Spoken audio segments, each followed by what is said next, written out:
Saludos cordiales a todos los presentes. Hoy la familia vallejiana número 1, la cual está conformada por Analí Inga en la carrera de Psicología, Anderson Méndez en la carrera de Ingeniería de Sistemas, Jordi Curi y Diego Ventura en la carrera de Ingeniería de Sistemas, Kimberly Hidalgo y Diego Torrejón en la carrera de Ingeniería de Sistemas, Brian Gamboa en la carrera de Ingeniería Civil, Valeria Muñoz y mi persona, Vania Rojas, en la carrera de Ingeniería Industrial. En esta oportunidad presentaremos la vida de Vallejo, sus aspectos más importantes, y luego culminaremos con una emotiva representación teatral del cuento Los Caínas, la cual nos llevará a una reflexión importante. Acompáñennos en este viaje artístico y social. César Vallejo, uno de los grandes poetas peruanos, tuvo una niñez difícil debido a la pobreza y a las adversidades. A pesar de todo, su infancia estuvo llena de experiencias importantes, que después se reflejaron en sus poemas. Asimismo, Menzel en el 2019 comenta que fue el menor de 11 hermanos. Su abuelo era un sacerdote gallego y su abuela era una india mestiza. La familia pensó en dedicarlo al sacerdocio, lo cual marcó su formación y explica la presencia en su poesía de abundancia vocabulario bíblico y litúrgico. Procede de una familia pobre. Siempre se quejaban de la falta de dinero, ropa, comida, casa cómoda. La madre se encargaba siempre de los problemas de la familia entera y ganar dinero y cuidar a los hijos. Pepe 57-50. Es bien sabido que la justicia no siempre se administra de manera equitativa, lo que conlleva que algunas personas sean injustamente inculpadas y encarceladas. Un ejemplo significativo de esto es el caso de César Vallejo, quien fue acusado injustamente al retornar a su lugar de origen. En opinión de Boris 2018, afirma que en 1920 César Vallejo tuvo que regresar a Santiago de Chuco por la muerte de su madre durante las festividades de honor. Fue acusado por causar disturbios y debido a esto fue encarcelado por 112 días. Mientras estuvo en prisión, escribió una obra extraordinaria que enriqueció la literatura mundial, Trilce. Luego se mudó a París debido a la continua persecución de la justicia peruana. pp 57-58.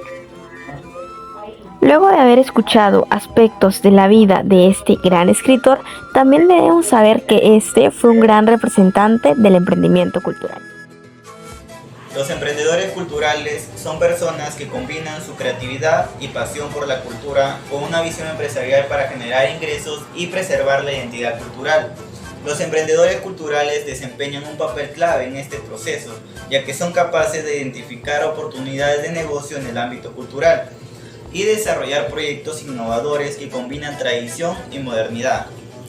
Las cualidades que caracterizan a los emprendedores culturales son las siguientes: son la creatividad, pasión, visión empresarial y resiliencia. Tal como lo señala el autor Timarán al 2022, señala que la creatividad es un elemento importante para desarrollar la economía, ya que se puede presentar en diversas áreas y aportar al progreso económico de una localidad. La cultura también desempeña un papel importante en el desarrollo económico de los países en desarrollo, ya que influye en la actividad económica y el desarrollo general. El Ministerio de Cultura está enfocado en promover las actividades culturales, reconocer a los artistas y crear leyes que los protejan.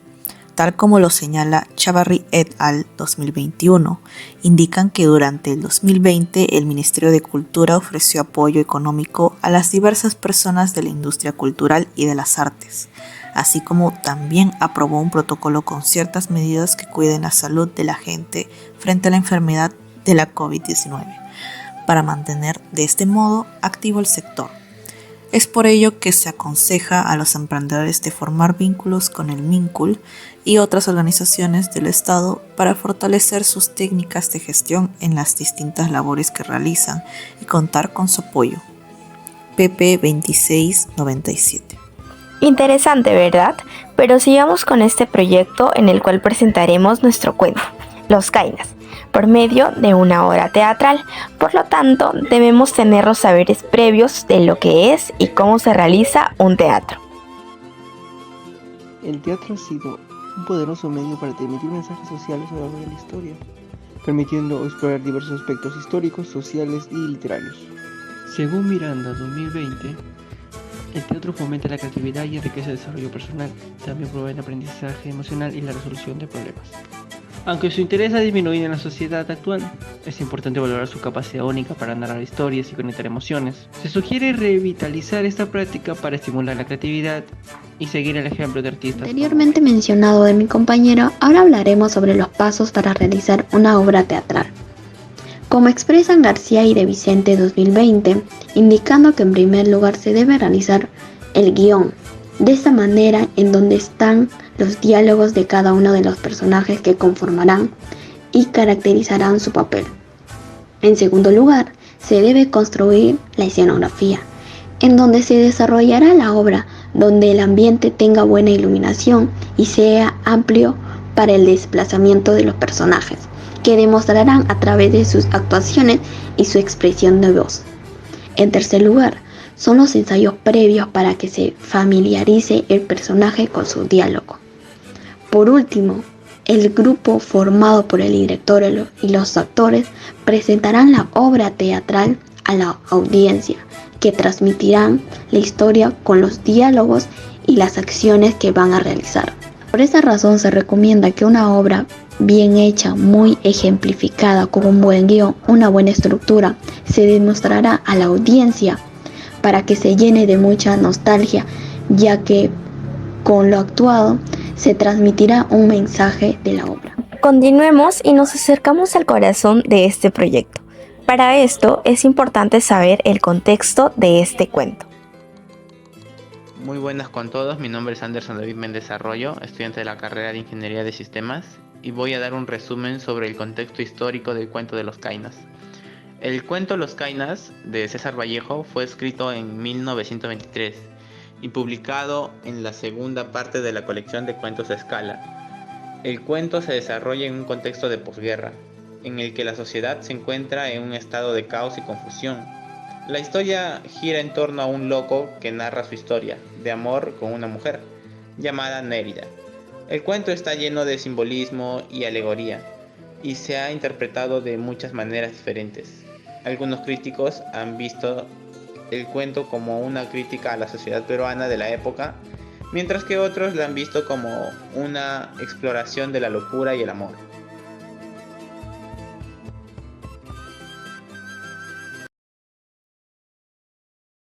Este cuento, muy maravilloso e interesante, comienza en un bar, con un joven llamado Urquizo y su primo.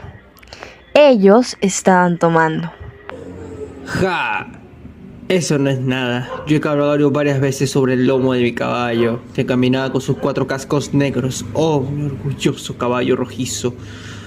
Paquidermo más extraordinario de la tierra. Yo me marcho. ¡Pobre! Está completamente loco. Un día encontré a mi primo por parte de mi madre. Le saludé y por casualidad tropecé. Le golpeé su brazo y Urquizo, todo irónico, dice: Oye, ¿qué te pasa? ¿Estás completamente loco? ¿Por qué piensan que fui yo quien lo empujó? ¿De verdad piensa que lo hice intencionalmente?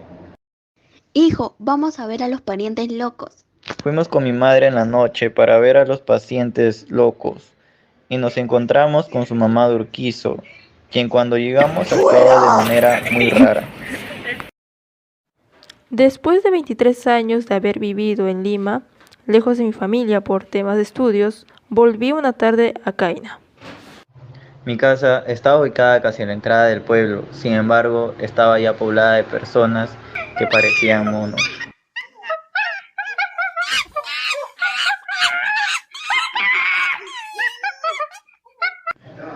Puedo asegurar que él no me reconocía. Sentí la presencia de un gorila encerrado al frente mío. Se movía como aquel animal. Sonríe extrañamente. Balbuceó y empezó a hacer chillidos. El loco narrador empezó a sudar frío y sentir un escalofrío de temor. En eso salió de la casa. Es que mi padre estaba loco. Es que también él y todos los míos creían ser cuadrumanos. Del mismo modo que la familia de Urquizo, mi casa se convirtió pues en un manicomio. Luz, luz, una estrella.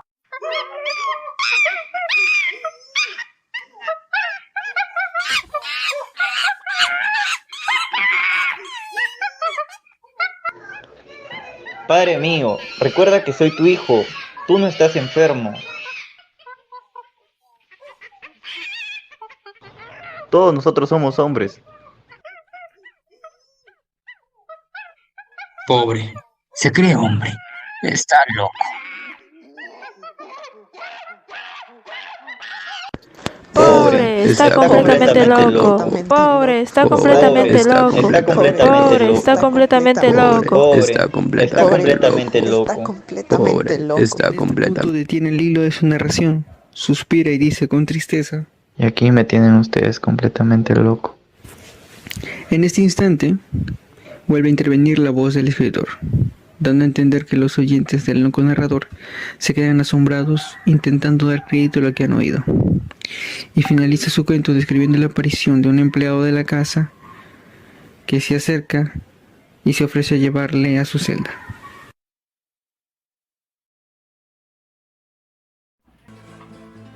Tras la representación teatral del cuento, se puede apreciar cómo el autor emplea diversas técnicas narrativas para sumergirse en la vida de las personas marginadas en el contexto peruano. Al respecto, Varela, 1994, argumenta que en el cuento Los Cainas de César Vallejo, escrito en 1924, el autor emplea diversas técnicas narrativas para representar las desigualdades y dificultades económicas en el contexto peruano. La narración se desarrolla en un hospital psiquiátrico, donde se relatan eventos pasados a través de la voz de uno de los personajes, el loco narrador, destacando la extrañeza y peculiaridad de un lugar poco desarrollado. Se utiliza un lenguaje que resalta las emociones exageradas de los personajes, creando un rompecabezas de palabras y emociones. pp 319 a 324. Los escritos de César Vallejo son reconocidos por su originalidad y complejidad. Algunos críticos lo consideraban incomprensibles, otros admiraron su obra. Según Benedetto 2020, Vallejo desafía convenciones literarias al usar metáfora animal, como es el caso de la mosca, a representarlo como la muerte y desigualdad social, rompiendo con narrativas tradicionales. Página 39, página 40. Vallejo, al ser creativo y valiente, nos anima a actuar y denunciar por el bien común. El cuento Los Cainas nos muestra cómo la narrativa puede ser una poderosa herramienta para sumergirse en la vida de personas marginadas que cuentan con diferencias y entender sus luchas en el entorno peruano. Esto nos invita a reflexionar sobre cómo la literatura y el arte puede despertar empatía y comprensión hacia aquellos que enfrentan desigualdades y dificultades económicas. Además, demuestra el poder de la narrativa para sensibilizar a la audiencia sobre las injusticias sociales y las dificultades económicas. Nos invita a considerar cómo el arte y la literatura pueden ser herramientas efectivas para promover la conciencia y el cambio en la sociedad. César Vallejo nos demuestra cómo la narrativa literaria puede ser una herramienta versátil para abordar temas sociales complejos, a través de técnicas narrativas y simbolismos. Vallejo desafía convenciones literarias y nos recuerda que la literatura no solo puede entretener, sino también servir como una vía para analizar y denunciar las injusticias sociales, alentando al lector a cuestionar y reflexionar sobre la realidad que lo rodea. En la actualidad, aún se presentan las grandes diferencias entre la capital u otras ciudades o pueblos lejanas a esta, puesto que no se brindan del todo los centros de necesidad básica como las de la salud y educativas, que en caso se les otorga pero en bajas condiciones. Las zonas de población indígena o afrodescendiente no tienen las mismas oportunidades. La pobreza e injusticia aumenta, lo cual es muy preocupante.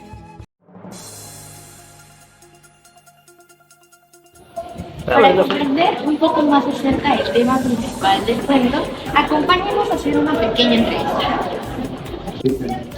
Bienvenidos a una nueva edición en Reflexiones Vallejianas. En esta ocasión nos sumergiremos en un diálogo enriquecedor con el distinguido magíster y docente de la Universidad César Vallejo, Jimmy Ronnie Acosta Méndez. Acompáñenos. Buenas tardes, profesor. Primero queremos agradecerle por su tiempo. Somos estudiantes de la experiencia curricular Cátedra Vallejo y hemos tenido el privilegio de leer el cuento Los Cainas del ilustre poeta y escritor César Vallejo, el cual nos deja un tema bastante interesante a debatir: las desigualdades. Nos encantaría que pudiera compartir sus reflexiones en torno a alguna de nuestras preguntas. Ok, buenas tardes con todos y acá dispuestos a contestar todas tus preguntas. La primera pregunta sería: ¿cuáles son las principales desigualdades que ha observado en su experiencia con pueblos aislados en el Perú y cómo cree que estas desigualdades impactan en la vida de sus habitantes? Bueno, como bien sabemos, los diferentes pueblos a nivel nacional no todos tienen las mismas condiciones, ¿no? Ya sean económicas, sociales, culturales. Entonces, debido a eso, son por cuestiones a veces políticas que no llegan justamente y existe la desigualdad de los pueblos. Y eso repercute en cada habitante. ¿Por qué? Porque los habitantes de esos pueblos que tienen, digamos, una desigualdad no se logran desarrollar. Digamos, por decir, no es lo mismo que un estudiante como tú, estando en la capital, tenga las condiciones para desarrollarse y crecer, que de repente con un estudiante en lo más profundo de nuestro país. Cuánta razón en todo lo que nos comenta. La segunda pregunta vendría a ser: ¿podría compartir alguna anécdota como ejemplo concreto que ilustre una peculiaridad o actitud única de un pueblo aislado? ¿Y cómo esta peculiaridad ha influenciado en su forma de vida y en sus desafíos cotidianos? Bueno, con respecto a las anécdotas de uno que me ha marcado durante toda mi vida y en mi formación, fue que cuando conocí el pueblo de mi padre, allá en la sierra de Huancayo. Entonces, fuimos con mi papá para conocer el colegio donde él estudiaba desde pequeño y me di con la sorpresa de que desde esa época, desde que mi papá era un niño hasta el momento, no había ningún tipo de cambio. O sea, ese colegio tenía las mismas condiciones igual y siempre los mismos reclamos, que el sector educativo, que digamos los gobernadores regionales, ¿no? Por último, la desigualdad del pueblo. Entonces, me daba cuenta que justamente parte del problema también era por, digamos, nuestras autoridades incompetentes, porque hay que señalar que todos tenemos las mismas condiciones de educación o de ser educados, pero debemos tener por lo menos un establecimiento o al menos implementar justamente las condiciones para que uno se pueda desarrollar. Eso fue lo que me marcó en adelante, por eso yo que siempre trato, y a ustedes mismos les digo, ¿no?, que aparte de desarrollarse en conocimiento, siempre busquemos ese lado humanista, que es lo que más nos enriquece como profesionales. Muy importante para todos. Ahora le quiero agradecer nuevamente por su valioso tiempo y por las respuestas demasiado reflexivas que nos ha dejado. Bueno, yo muy agradecido, gracias por contar con ustedes, sabes que conmigo pueden contar y tienen el apoyo incondicional, y qué mejor no poder transmitir los juicios y el pensamiento crítico para nosotros justamente decir a todos lo que pensamos, ¿no? Muy bien, gracias a ustedes, chicos. Esto sería todo por Reflexiones Vallejianas. Hasta la próxima. En resumen, es esencial garantizar la igualdad de derechos hacia toda la población. Urgimos la necesidad de dar más atención a las poblaciones menos favorecidas, que son en este caso que no cuentan con servicios básicos como el agua, la electricidad y la atención médica. Además de esto, también se destaca la necesidad de afrontar y denunciar a las injusticias sociales que nos dan las normas comunitarias, ya sea por tener un trastorno mental como el narrador del cuento Los Cainas, o por una injusticia sin mérito o un argumento como le dieron a Vallejo en su estadio de prisión. Muchas gracias.